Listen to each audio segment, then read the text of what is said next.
Welcome back to the Wheeler Wise Guys, the podcast where we talk marketing, business, and occasionally we ruin someone's favorite marketing advice. Which probably explains why sometimes we don't get invited back to client meetings. We have a habit of asking just a few too many simple questions. Our favorite question to ask is, and how do you know that's actually true? Marketing advice, especially bad marketing advice, spreads fast. Somebody hears something at a networking event, they watch a 30-second TikTok, or they read one headline on LinkedIn. And suddenly it's treated like absolute fact. Unbelievable.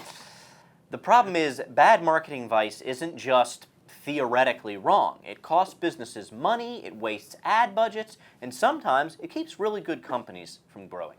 Every single day, we hear these myths. And today, we just want to set the record straight. We're going to open the curtain. We're going to have real conversation. Here are the worst pieces of marketing advice we still hear from business owners today. Myth number 1, Facebook is dead. This one makes me laugh because I've been doing this for almost 10 years, and I've heard this every year. Without fail, somebody announces that Facebook is dead. And where do we usually hear about that?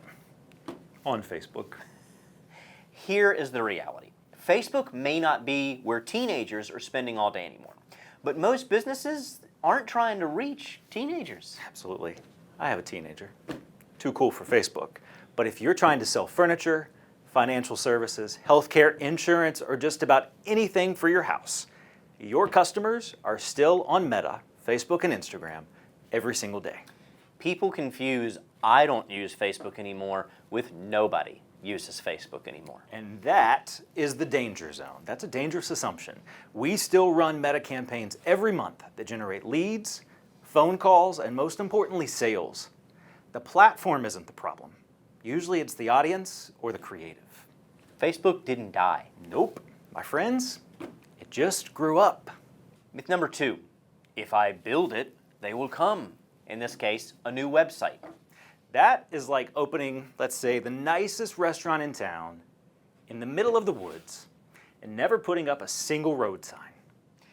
Trust me, Cameron's Pasta Cabin seemed like a hit on paper, but it didn't work out. A website isn't your marketing strategy. It's where your market strategy is supposed to send people. And today, customers are on a long journey. They discover businesses through Google, AI search, YouTube, social media, reviews, maps, podcast. Your website, that's just one stop on that map. We see businesses spend thousands on a beautiful new website and they wonder why nobody's visiting it. And our first question is always, what are you doing to drive traffic? And usually the answer is, not much. Great websites are like a nice new showroom, right? They deserve great marketing. One doesn't work very well without the other. Myth number 3, AI is replacing marketers. We love AI, okay? For real, I use it every single day. I use it much more than I should probably say right here on this podcast. But AI isn't replacing marketers. It's replacing boring, repetitive tasks. Think of AI as the world's smartest intern, okay? It can brainstorm, organize, summarize, it can write for you. But if you give it a bad strategy in your conversation with it, well, congratulations. You just created bad marketing a whole lot faster. AI still needs someone asking the right questions. We always say that AI is a tool, not a replacement for experience. The businesses getting the best results, they're not replacing people with AI. They're making good people even better with AI. Most people say that I'm a tool. Myth number 4, more traffic fixes everything. This one trips us up a lot. Trips up a lot of businesses because they say, we just need more traffic to the website. Do you? Or do you actually need more customers? There's a difference. There is a huge difference. I would rather have 500 qualified leads that are realistically going to become my customers rather than 50,000 people who spend about 6 seconds on my landing page before they leave the website.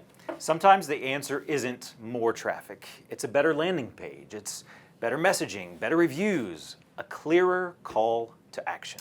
Marketing isn't just about getting people to your website. It's getting people to the website that are going to stay. Giving them a reason to stay is why you want them on the site. Myth number 5, marketing is something that you cut out when business is slow. This might be the most expensive advice on the list. Business slows down, what's the first thing that gets cut? Your marketing budget. Which is kind of like saying, I'm trying to lose weight, so I'm going to cancel my gym membership. It sounded so good on paper. The businesses that stay visible during slow times are also usually the businesses that people remember when business picks back up. You know, marketing is not a light switch. It takes time to build that awareness and trust. The companies that win aren't necessarily the ones with the biggest budgets that go heavy. They're the ones that consistently show up. So, if there's one thing that you should take away from today's episode, it's this. Question the marketing advice that you hear. Especially if it starts with something like, well, everybody knows. Because in marketing, everybody knows is usually followed by something that stopped being true at least 5 years ago. Things change, right? The platform changes, AI changes things, algorithms change. Digital changes every day, but understanding your customers, building trust, and measuring what actually works, those things never go out of style. If you've heard another piece of marketing advice that just drives you crazy, leave it right here. Leave us a comment. That might end up being the topic of next week's Wheeler Wise Guys. Thanks for hanging out with us, guys. We'll see you next time on Wheeler Wise Guys. Wise Guys, out.